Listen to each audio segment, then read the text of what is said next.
पाहूया। सुरुवातीला बातमी आहे मराठा आंदोलनासंदर्भातली।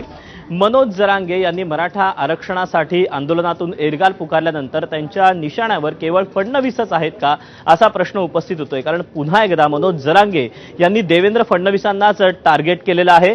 फडणवीस हे जाती जाती आणि धर्माधर्मामध्ये भांडणं लावतात असा आरोप मनोज जरांगे पाटील यांनी पुन्हा एकदा केलेला आहे।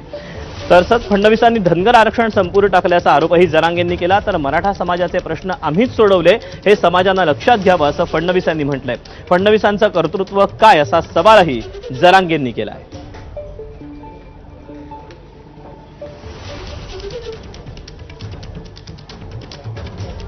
दाव्यानं सांगतो की मराठा समाजाकरताचे निर्णय मी मुख्यमंत्री असताना आणि त्यानंतर शिंदेसाहेब मुख्यमंत्री असतानाच झाले आहेत। अण्णासाहेब पाटील आर्थिक विकास महामंडळ का 15 वर्ष डिफंक्ट होतं? 15 वर्ष कोणाचं राज्य होतं तरी ते डिफंक्ट होतं ना।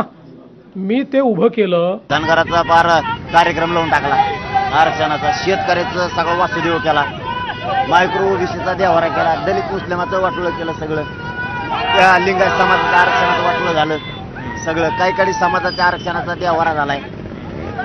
लाडक्या बहिणीचा तसा कार्यक्रम काय करतो तो बाबा, एक करतो भाई बाबा फोडाफोडी करून फक्त सत्ता घेणे, दुसरं तर करतो तो काय नाही। कोणी सुखी नाही, कोणी सुखी नाही। फडणवीस साहेबांच्या लक्षातच आहे ना।